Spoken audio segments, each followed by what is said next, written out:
information 184952. My name is Syazwi Amzar from Khasseri and my metric number is 181939. My name is Weileen.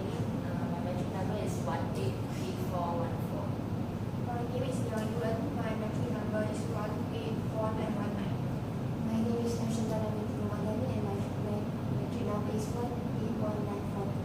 My name is Nurul Aida. Bakhtiar. My metric number is 18493. So, have you heard the question about what will happen if the buffalo fresh bamboo leaves at England? Now, I think we need to separate who are going to search for the information from internet and from books. So, what information are you going to search for? Any idea? We need to know how much animal can eat. What the digestive tract. So, But only for buffalo. buffalo.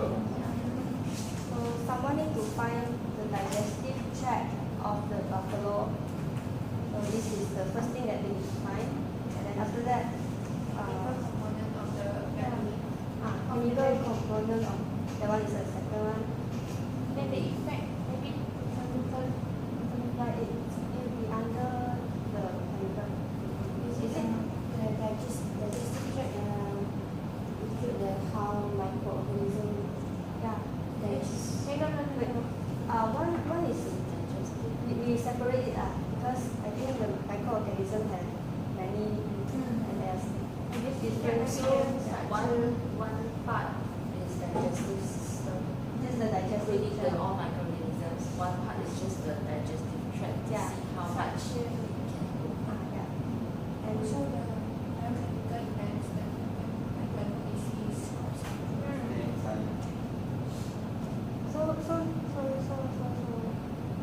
So we have the microorganism and then the digestive tract and the chemical component. And just like what you say about the digestive tract, and like cattle, but it can digest bubble better than human, can be at about the difference between the buffalo and cattle. I think we just need to do buffalo. We only focus on Say it like buffalo. this, but it can be added at plus 5 pages. Then we just put it in the In the Very report, good. the discussion.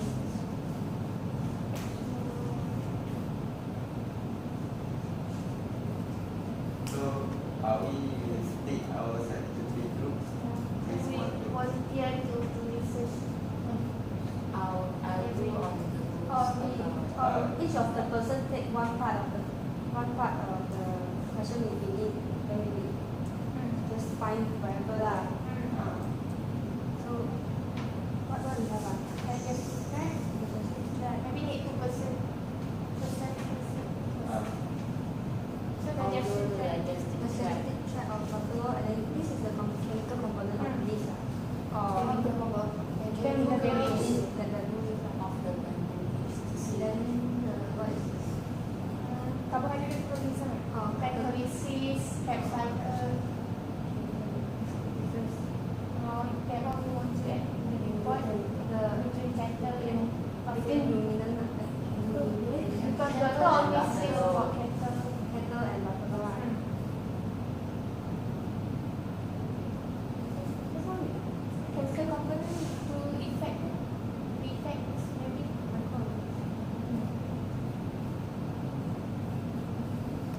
Now how many points we make? 5. how we have So- But digestive tract, we have 2, right? I will separate out. So digestive tract is from mouth to anus of the buffalo, and then someone need to find more about the microorganism in the chamber of the. I thought that one is under the body.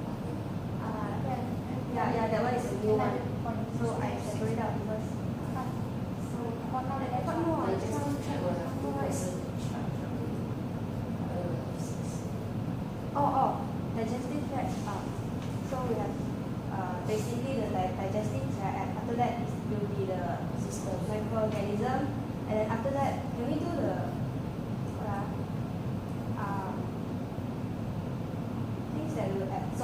to the body of buffalo. The chemical lah. You say product composition and product absorption. That one. Product absorption lah. Product absorption. Product fermentation. And fermentation. So we have 6 on this now. So one will be the product absorption, fermentation. So that will be the microorganisms and how they digest, blah blah blah. And then the digestive tract, chemical component of that. Glycolysis and tract cycle. All the I think this is just a bit then the difference between cattle and buffalo. so going to do microorganisms. I think I do about the microorganism. Product fermentation. Product fermentation and Chemical component. Digestive tract. digestive tract.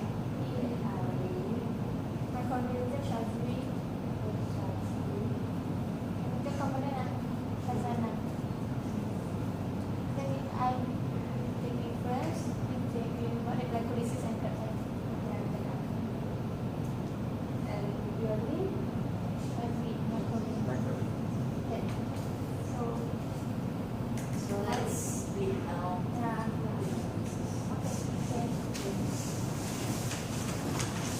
Studying the report, written report. About the buffalo. Yeah. We need to have the objective, conclusion, and discussion. So on. I think we need discussion. I think discussion is the one we find from the internet and the books, right?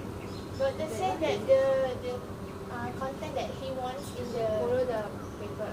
That's what is in need. But if you want to add, you can. But we only have five pages. So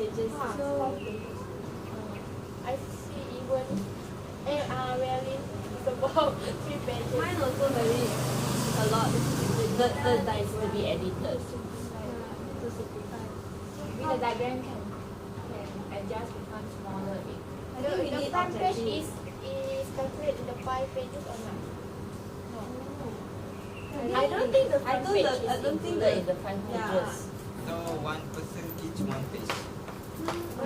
They are depending on your information you get. Then if you are getting Short less one, short information, then the one with the long can get the so that It covers up lah. Do we It need to balances out. do it in essay or point form? Essay. Essay. And we said how we need to put the reference under each of our content. No, I think it's Overall, compiled the overall. overall reference from what website you took the info from. then try to get some pictures. I see you get more pictures. About the digestive tract, there's only one picture, the overall picture from the mouth.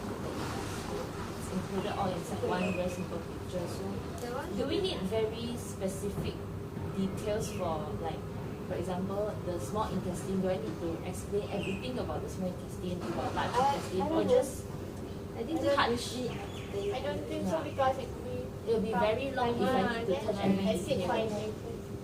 But I can't find the difference between the digestive tract and buffalo and cattle. I don't think there's no, any. because the buffalo is included in the cattle in the ruminant. They are both Almost good. So almost they are the same. I don't think there's distinct differences. So I think we can put their. You need to know, we need to discuss like what happened to the buffalo, right? So no one is like the buffalo, right? So maybe you can talk about it. Because you cannot find, right?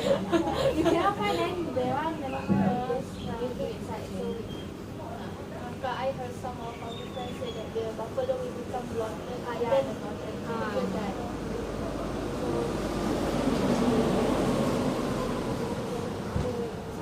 Just now you ask objective and discussion. So is it included? We will look at the information first. If it's less than 5 pages, then we added. Not just My part is already in the mail. Yeah. But I think you can just cut some of it because it's quite long. got diagrams or more? So everyone can post in the email so I can edit it. Can or not? Okay, okay, based on the previous week, I think that all of you have do your own duty that to gather the informations, and then we also have compiled all the informations in the report. So today we are going to discuss the report based on what research that what happened when buffalo eat too much bamboo. Okay. So first, I will explain more about the chemical composition of bamboo leaves. Okay. So for bamboo leaves, the chemical composition can be divided into two, which is main component and then two minor component. So for the main component of chemical composition of bamboo leaves are cellulose, hemicellulose, and lignin. These three components in about contain 90% of them. 90% of them are in 90% of them are over the total mass of the bamboo leaf. And then for the minor composition of the bamboo, resins, tannins, waxes, and inorganic salt. However, bamboo also contains higher alkaline extractive ash and silica content compared to wood. In addition, other than cellulose and lignin and other components that I have told earlier, bamboo also contain other organic compositions such as starch, deoxidized saccharide, fat, and protein, as well as carbohydrate. And then in bamboo leaves, carbohydrate play an important role, which is help in durability and service life of bamboo leaf. And also the presence of starch, which is in large amount of starch, it makes the bamboo highly susceptible to attack by the staining fungi. And also there's also the presence of benzene ethanol extractive, and this component, which is in high amount of benzene ethanol extractive, will become the decay resistance for the bamboo.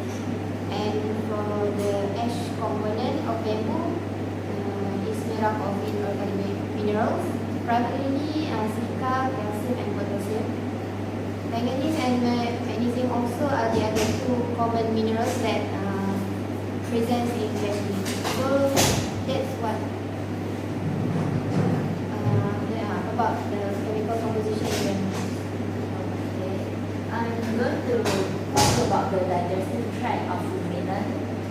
The digestive system of ruminants consists of the following organs, which is the mouth, esophagus, stomach, which consists of rumen, reticulum, omasum, and the bomasum, small intestine, large intestine, and anus. Then I'm going to talk about prehension, mastication, and deglutition. For prehension, it is the act of bringing food into the mouth. The tongue is the main prehensile organ, which also plays a role in the selection of feed with the help of taste buds on the tongue. And then for mastication is the act of chewing food. It involves physical grinding and tearing of the feed with help of teeth, in addition to the admixture of saliva. Saliva lubricates as well as initiates a limited amount of enzymatic digestion. After mastication is formed, the feed is formed into a small compact ball called bolus, which then passed into the digestive tract. And for deglutition, it is the act of swallowing, which the bolus is lifted by the tongue and moved to the back of the mouth. The bolus passes through the pharynx, in which respiration is temporarily inhibited by the reflex closure of larynx and then passed down to the esophagus to the stomach through peristaltic movements. Peristaltic movements consist of alternate relaxation and contraction of muscles in the wall of esophagus. The following is the glands that secrete saliva, which is parotid gland, submaxillary glands, and sublingual glands. That's all. Okay, so now I'm going to talk about the carbohydrate metabolism that take place in this buffalo and it ate bamboo leaves. So I'll focus on the cellulose digestion, and the degradation of cellulose occurs when the beta-1,4 linkage are hydrolyzed by cellulase enzyme in ruminococcus. It is a type of cellulase, endoglycosidase, that cleaves the disaccharide cellulose from the cellulose, and another type of enzyme, beta-glucosidase, hydrolyzes cellobiose and cellodextrins, then produce sugar. So we all learned that the glycolysis is where the sugar will undergoes after digestion. So the glucose will be digested by hexokinase, producing glucose 6-phosphate, and then fructose 6-phosphate, and after that fructose 1,6-biphosphate. Then it will enter the energy payoff state where it produces either glycerol dehydrophosphate and dehydroxyacetate. And if it is glycerol dehydrophosphate, then it can be dehydrogenase by enzymes to produce 1,3-biphosphoglycerate and other compound until it reaches pyruvate. So this happens in the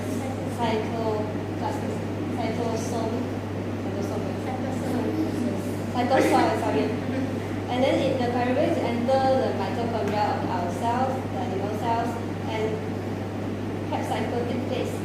So pyruvate will after that be converted to acetyl-CoA, and the acetyl-CoA will enter the Krebs cycle. Well, it's a long cycle, so I'm not going to talk about it. So that's all for the carbohydrate metabolism. Okay, so now I'll talk about the products of fermentation. Fermentation occurs under anaerobic condition. As a consequence, sugars are metabolized predominantly to volatile fatty acids, which is VFA. Additional major products include lactic acid, carbon dioxide, and methane.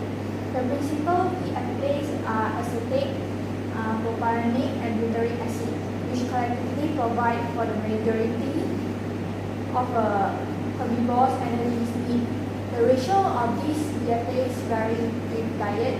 Although the majority product is always acetate, on a diet high in fiber, the molar ratio of acetate to propionic to butyric acid is roughly around 70, 20, and 10.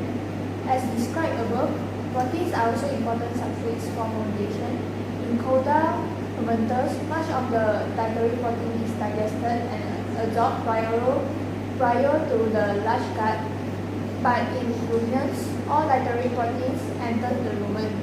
The bulk of this protein is digested by microbial proteins and peptidase. The resulting peptides and amino acids are taken out by microbes and used in several ways, including microbial protein synthesis. However, a large quantity of amino acid ingested by fermentative microbes are deaminated and enter some of the same pathway used for carbohydrate metabolism. The net result is that much of dietary protein is metabolized to VFAs, and clearly from the standpoint of the host animal, VFAs are the important product of fermentation. These small lipids are used for many purposes, but the paramount importance of VFAs to herbivore is that they are absorbed and served as the animal's major fuel for energy production, serving much the same function that glucose does. And additional information on the way in which their eggs are put to use is presented in subsequent section. That's all. Okay, there is a condition in buffalo that we call bloat. And now I will tell you about bloat and bloat cause. Okay, bloat is a form of indigestion. It is a form of indigestion caused by the accumulation of gas, usually methane, if I'm not mistaken. And this gas, for example, buffalo, when they consume grass, the chemical reaction in the rumen by the bacteria will produce this gas. This gas will then accumulated in the rumen and will cause bloat. So how to this gas, the accumulation of gas, can be eliminated by the process of deduction. But not all gas are eliminated. So the gas that stay in the rumen will form a froth or a foam. The formation of froth can be caused by the interaction between the buffalo and the other buffalo, the interaction between microorganisms in the rumen, and the difference in plant biochemistry. This bloat can be a significant cause of mortality in fetal cattle. Yeah, that's all. Okay. So I continue with the preventions. You know, if there is a cause, then there is a preventions. So as what we told by Syazwi, that this is caused by the accumulations of methane gas. Right? So in order to prevent it, prevention of vestibular can be difficult because management practices are used to reduce the risk of blood, including feeding hay, particularly of cut grass, before turning cattle on pasture, maintaining grass dominance in the sward, or using strip grazing to restrict intake with movement of animals to a new strip in the afternoon.